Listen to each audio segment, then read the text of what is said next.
Existem lugares que simplesmente engolem as pessoas. Em 1985, no Pico dos Marins, um jovem escoteiro de 15 anos foi buscar ajuda e nunca mais foi visto. Ninguém nunca ouviu um grito, não achou nenhuma gota de sangue. Ele não se perdeu, ele simplesmente evaporou. Hoje nós vamos mergulhar na segunda parte do vídeo dos maiores mistérios da TV. Vamos reabrir o caso do escoteiro Marco Aurélio, que 40 anos depois continua recebendo novas evidências. E mais, o relato de uma família inteira que diz ser abduzida. O que a TV mostrou foi só a ponta do iceberg, porque a verdade é muito mais perturbadora. É hoje no Nerd Show.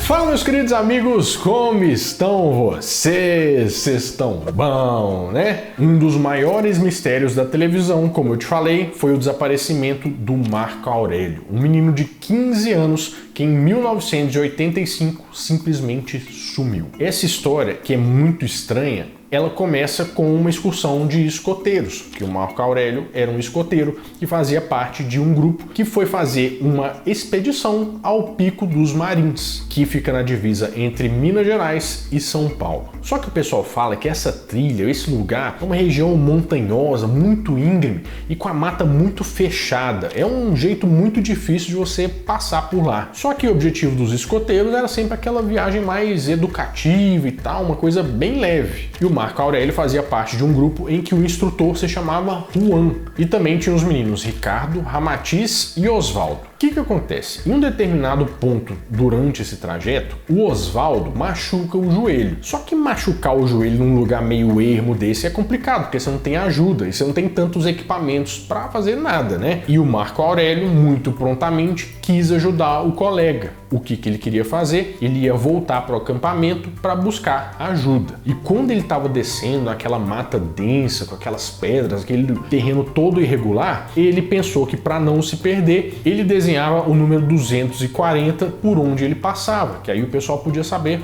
onde ele estava. Só que passou um tempo e o Juan foi voltar para também ir para o acampamento. Só que ele pegou uma rota diferente e demorou mais do que o normal para chegar nesse acampamento. E quando ele chegou lá, Marco Aurélio simplesmente tinha desaparecido. Não tinha marca, não tinha sangue, não tinha nada. Só tinha o acampamento revirado e nenhum sinal do Marco Aurélio. O Marco Aurélio se ofereceu para ir na frente à procura de ajuda e para descobrir o melhor caminho para descer.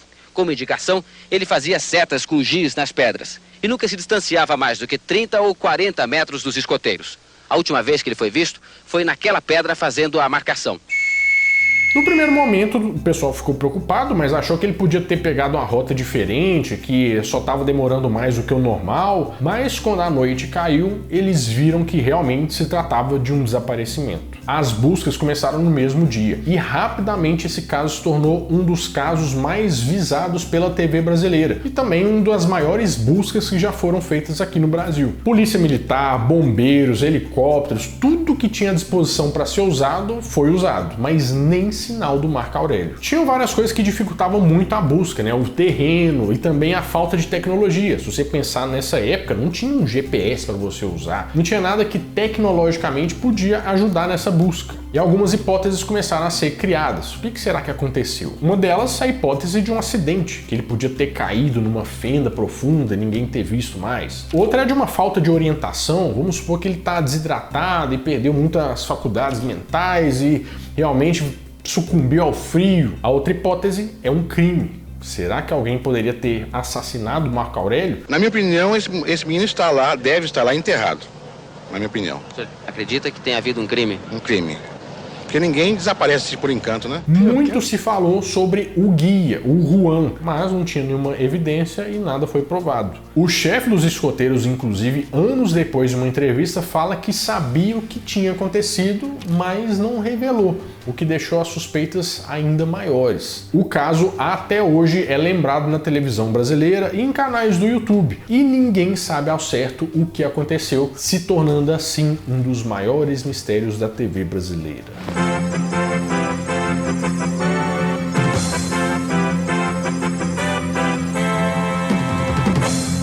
Bom, mas no vídeo a gente está falando sobre mistérios da TV. E que tal se acontecesse um milagre e você resolvesse um mistério da sua vida? Porque hoje em dia, quando a gente começa a ouvir inteligência artificial, a gente só pensa que o pessoal fica fazendo videozinho para zoar os outros, né? Fazer tal pessoa abraçado com o outro. Mas eu acho que o pessoal ainda não viu o potencial que a inteligência artificial tem no mercado de trabalho e também na sua produtividade como um todo. E eu posso falar de carteirinha porque eu uso pra caramba, assim. Tudo que é muito mecânico, coisas que eu tenho que fazer um raciocínio mais complexo, eu uso a inteligência artificial como uma ferramenta de suporte. Ela não vai substituir a sua inteligência, porém ela vai te dar uma velocidade. E olha que se eu pudesse te falar que quem contrata nas empresas está procurando a pessoa que é despachada, a pessoa que sabe mexer com as ferramentas que já são presentes, mas que vão ser muito mais ainda no futuro. Pensando nisso, a hashtag Treinamentos me deu uma missão de ouro, que é contar para vocês que vai rolar uma jornada da inteligência artificial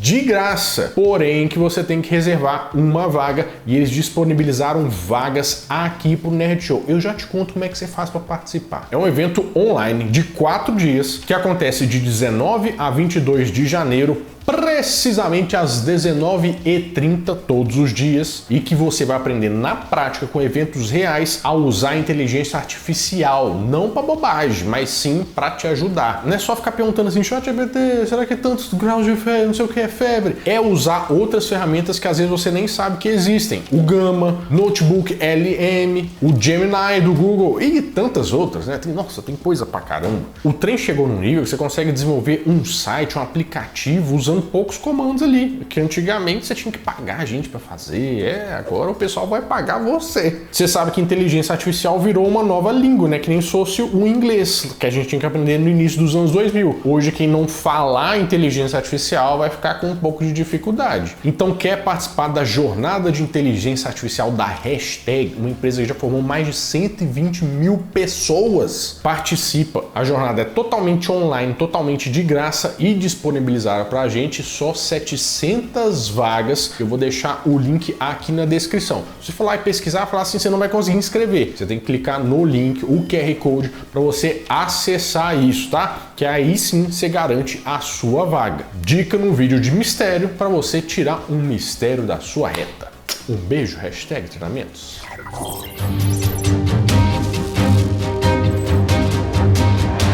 Falando em desaparecimento, a televisão nunca deixou a gente esquecer em várias épocas sobre o sumiço do Carlinhos. Você se lembra desse caso? Esse é um caso que atravessou gerações com muito mistério. O menino se chamava Carlos Alberto dos Santos e aconteceu em 2 de agosto de 1976 no bairro Santa Teresa, no Rio de Janeiro. Nessa época, o Carlinhos tinha 10 anos de idade e a família dele era classe média, não tinha nada contra ninguém, não recebia nenhum tipo de ameaça, era uma vida pacata, brincava na rua que nem as crianças. Nos anos 70 não tinha tanta vigilância das coisas, era um dia comum. Mas é engraçado que a gente fala que mãe sente, né? E 6 meses antes disso acontecer, a irmãzinha dele tinha sido atropelada. E quando ela foi atropelada, a mãe dele, que frequentava um centro espírita, recebeu uma mensagem que ela deveria cuidar dos filhos dela porque eles estavam sendo usados como se fosse uma tipo de vingança. Você pode acreditar no sobrenatural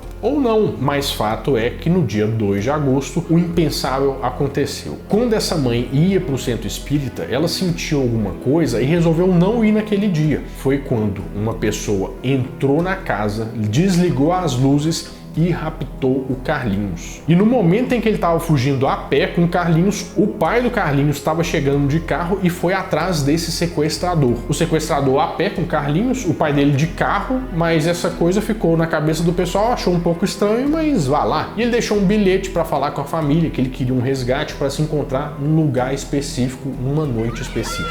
A partir daquele momento, eu entreguei o bilhete para ele. que ele, o pai, né, é a pessoa mais segura para entregar. Eu entreguei, aí eu vi quando ele passou pro Abel.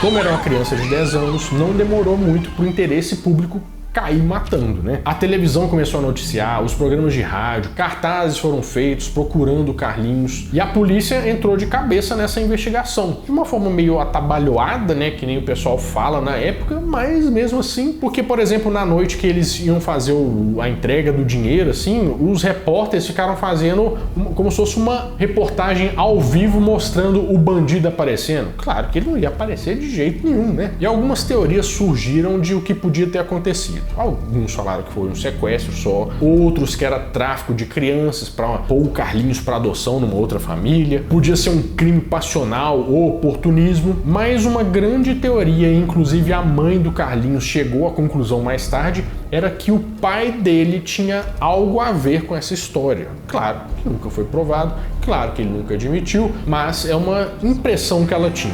Eu recebi a carta ameaçando se eu falasse qualquer coisa da família no inquérito, no depoimento, que eles mandariam um pedaço do dedo do Carlinhos. Vários motivos. Ele falou do dinheiro, mas não tinha nem aberto o papel, ele já sabia. Falam também que uma das irmãs do Carlinhos reconheceu o sequestrador que trabalhava na empresa do pai dele.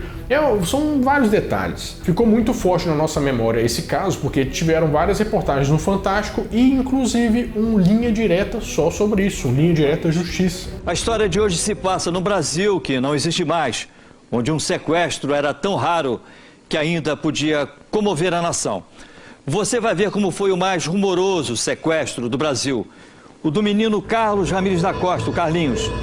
Ele nunca foi encontrado e o crime nunca foi esclarecido. Mas a grande verdade é que ninguém até hoje sabe o que aconteceu com o Carlinhos. Mas o caso vai ficar para sempre nas nossas memórias como um caso não resolvido.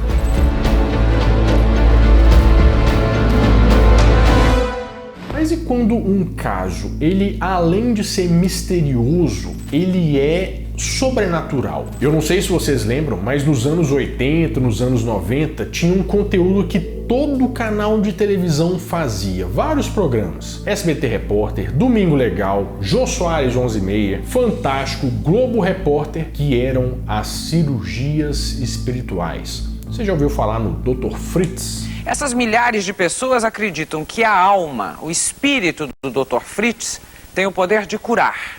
E o faz através do engenheiro Rubens. Basicamente, ao longo de uma história recente, a partir dos anos 50, vários supostos médiums diziam receber o espírito de um médico alemão que morreu na Primeira Guerra Mundial, que se chamava Dr. Fritz. E o primeiro médium a fazer isso é o José Pedro Freitas, também conhecido como Zé Arigó, que fazia os atendimentos em Congonhas. De acordo com a crença espírita, o Dr. Fritz continuava atendendo, como um médico mesmo após a morte. E começava a fazer trabalho voluntário, Ele possuía esses médiuns e começava a fazer cirurgias espirituais.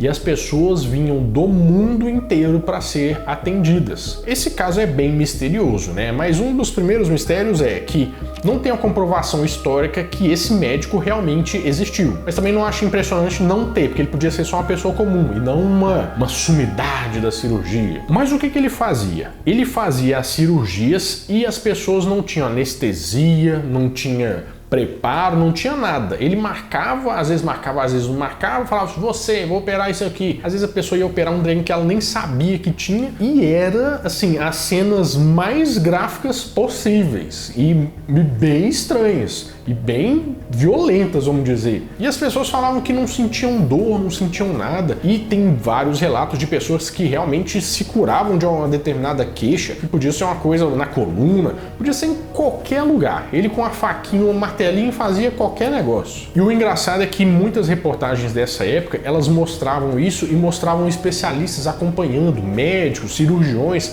para ver o que era feito. E até eles se mostravam bem incrédulos.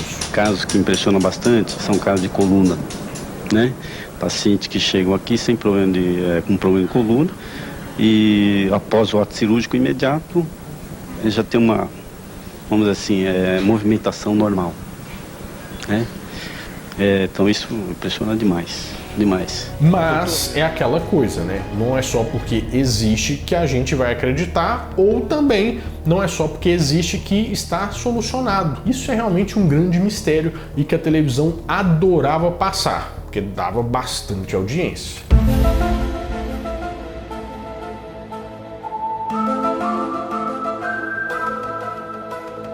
Mas outro mistério que sempre paira nas nossas cabeças é a existência ou não de vida alienígena. Isso sempre fica em debate. Tem muita gente que acredita, tem gente que não acredita, tem gente que acha possível, tem gente que acha que não é possível. E outro debate é se essas inteligências nos visitam de vez em quando. Mas, para uma família de Minas Gerais, com certeza receberam mais do que uma visita. Eles foram levados para dentro de uma nave. O caso da família de Iturama é um dos casos mais famosos da ufologia brasileira no que tange à abdução coletiva, ou seja, várias pessoas foram abduzidas ao mesmo tempo. Diz essa família que em um momento em que eles estavam voltando de uma festa, no carro, no meio da estrada, começaram a notar que o carro começava a falhar e as luzes começavam a apagar. Eles achavam estranho porque tinha gasolina, estava tudo certo, o carro não tinha problema nenhum. Em um determinado momento, esse carro para. Só que o pai dessa família já tinha percebido que tinha uma coisa seguindo esse carro, mas não na estrada, lá no céu. Ele falou que esse objeto ele parecia como se fosse uma bacia, um formato arredondado, e que depois disso eles sentiram uma luz e se viram dentro de uma nave espacial. Isso aconteceu em 13 de dezembro de 2001. E a partir daí, os relatos deles dizem que eles ficaram mais ou menos 1 hora lá dentro da nave. E o que eles faziam com eles? Observavam, faziam alguns experimentos e 1 hora depois colocaram eles de volta no carro, que voltou a funcionar e eles foram para casa. Na família estavam o pai, a mãe, a filha e a neta deles. E depois disso, o que restava para eles era contar esse caso, mas não sem ter algumas evidências. Eles tiraram várias fotos das marcas que ficaram nos corpos deles para mostrar isso pro pessoal. Eram umas marcas estranhas, parecendo como se fossem umas agulhas que entraram no corpo deles, sabe? Algumas marcas de agulha, mas também de pressão. Eram umas marcas meio estranhas. É claro que esse caso caiu na mídia e revistas especializadas, reportagens, todo mundo foi atrás deles. E para eles é até um pouco sofrido relembrar um pouco disso. Mas a vontade de se mudar daqui foi grande, porque na época as pessoas passavam pela rua, xingavam a família, jogavam pedras sobre a casa e ainda deixavam bilhetes xingando os familiares. A população da cidade não acreditava que a família Caiana havia sido abduzida por extraterrestres. A gente já ouviu muitos casos de abduções, né? Isso aí não é novo. Mas o que impressiona aqui é que as histórias elas são muito fechadinhas, porque as pessoas contam a mesmíssima história. E elas estavam juntas, elas foram abduzidas supostamente juntas, o que deixa um pouco de estranheza. Mas a verdade é que a gente nunca vai saber o que aconteceu de fato. E talvez, infelizmente, a gente nunca saiba nada mais sobre esses casos, que são considerados verdadeiros mistérios. Mas quem sabe a gente não dá sorte e pelo menos eu vou estar aqui para contar mais mistérios da televisão brasileira para vocês.